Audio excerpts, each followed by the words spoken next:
What's up guys, Brandon Washington coming to you guys with another video, and in today's video we're going to be talking about how to get you paid for your video work.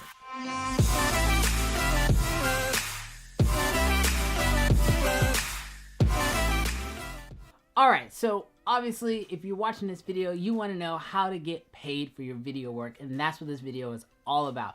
Now I'm not going to be talking about the different areas you can go in as a videographer. I'm legitimately just going to be focusing on how to actually collect the money, how to get money from your clients. When you're first starting out, this is a super scary process. Asking someone to pay you for something that you've never been paid to do before can be a little scary. And I'll tell you, the first thing you gotta have is confidence. You gotta have confidence when you're asking for the money, because people are used to paying for services. Whether they're paying for a plumber or they're paying for a photographer, they're used to getting a service done and paying money for it. However, when a plumber comes in, they say, hey, it's gonna cost this much, or else I'm not fixing your sink. Well, you gotta have the same mentality. You gotta go in saying it's gonna cost this much in order for you to get your videos. So how do you go about this, or what are the best ways to do this? I pretty much am gonna break it down into 3 different topics.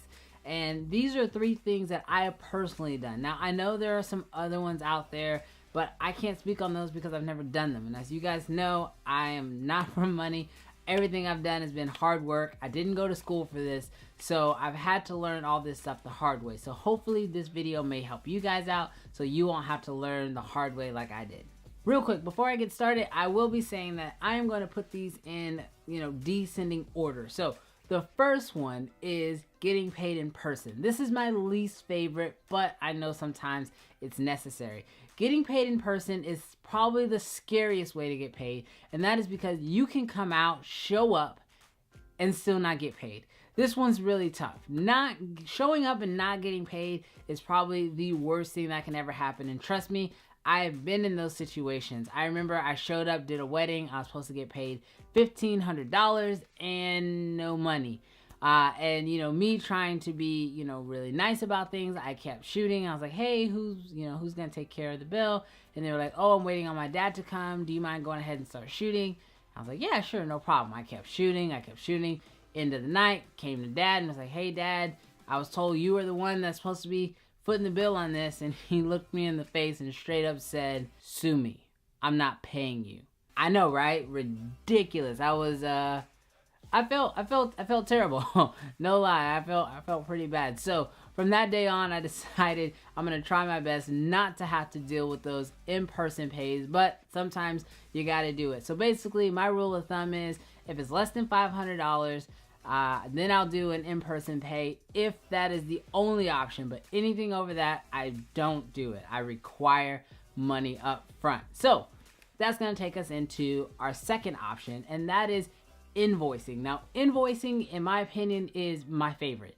It is the easiest way, and it is the most professional way to make sure you get your money. The other thing about invoicing is it's not very personal. And, when people are spending money, the more personal it is, the more difficult it is. So with an invoice, you actually send them some type of email. I use Square, but you could use PayPal, you could use QuickBooks. There's a ton of different options you could use, but you actually send them an invoice, like an email that asks them to pay whatever the fee is. And the nice thing is they can pay right there through the email with their credit card, and immediately the money goes into your account. The great thing about this is all you need to do is discuss the price with them. Once they say, yeah, that sounds good, say, all right, cool, I'm going to send you an invoice and you can pay with a credit card directly through the invoice. And then just do it. Surprisingly, people are really good about paying through the invoice. Because they can use a credit card or debit card, it makes it easier for them, and obviously it makes it easier for you. And then worst comes to worst, if someone doesn't pay the invoice, all you have to do is just give them a little reminder, send them a text message, send them an email. Hey, just wanted to make sure you got my invoice. I sent it to you. Just let me know if you have any questions. Normally, that little bit of a nudge will get them to go ahead and pay that invoice. Now, one other real quick thing about the invoice system is you don't have to charge them everything up front. And that's another thing I like about the invoice. Is if someone is a little on edge, if they want to do like a deposit, like half now, half later. The great thing about invoicing is normally you can set that up through your system. So you can have it actually charge them a certain amount up front and then have it charge them a remaining balance later on. Now, you could do this, as far as receiving like a deposit or something like that in person. But again, the hard part about receiving any type of payment in person is, one, if they're truly going to show up and actually pay, and two, you're actually having to travel in order to actually pick up that deposit, which normally isn't super easy. So that's one reason why I absolutely love the invoice system. It honestly just makes things easy. All right, and the final third way of getting paid, and the third way that I actually get paid, is through things called retainers. Now, retainers are super complicated, but they are amazing if you can get them set up right. First thing is, convincing someone to put you on retainer requires a little bit of salesmanship. Because what a retainer is it's like getting a salary, or it's like getting guaranteed money towards whatever service you're going to be offering. And normally this works for clients that you work with on a routine basis. You could be working for them monthly or weekly or even daily. But a retainer is a way for you to collect a lot of the money up front that they are paying you out for that month or that week's worth of services. Now, when it comes to retainers, you are going to want to make sure you get a contract. And honestly, no matter what type of gig you're doing, you want to have something in writing. Now, I'm not a lawyer, so I can't tell you how to write your retainers, but I can say I strongly recommend seeking some legal advice in this. If you know a lawyer, if your friend knows a lawyer, or anybody who knows anything like a lawyer, just talk to them. See if they'll be willing to help you out here.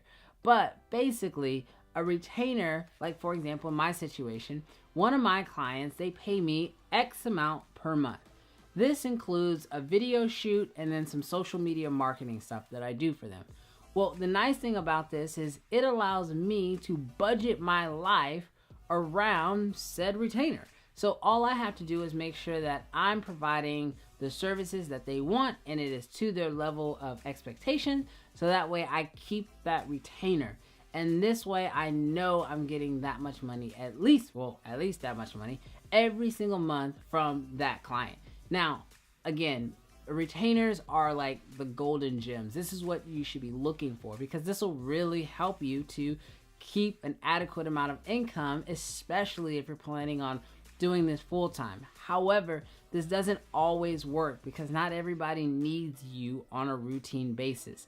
So if you can find those clients and you've maybe done, 6 or 7 videos for them in the last month, normally a good way to try to get them to jump on retainer with you is to offer them like a slight discount. Say, hey, normally I charge $1,000 for a video, but because we've been doing videos every month, if you go ahead and put me on a 3-month retainer, I'll drop the price of those videos to $800 or $700, whatever you want to do, whatever you think is fair. And the nice part here is you may be thinking to yourself, well, now I'm actually not making as much money per video. But one thing you can really consider is, yes, you're maybe not making quite as much money per video, but now you've given them more of an incentive to really use you for the next following months or however long you choose to make the retainer. And where they may not have thought about using you, now they're really more kind of geared towards using you and continuing to use your service. So if you can find these retainers, these are awesome ways to go ahead and collect money. And again, you can even use the invoice system that I told you about before to actually collect that money from those retainers. All right, so those are 3 different ways that you can actually go about collecting your money and making money as a videographer. Now, if you guys have additional questions about this, definitely leave those comments down below. If you thought this video was helpful, for sure hit that thumbs up button. Also, if you are new to this channel and you thought this video was awesome, I have a ton more videos and this channel is growing rapidly. So make sure you hit that subscribe button because you're not gonna wanna miss the next one. But until next time, I'll catch you in the next video. Peace.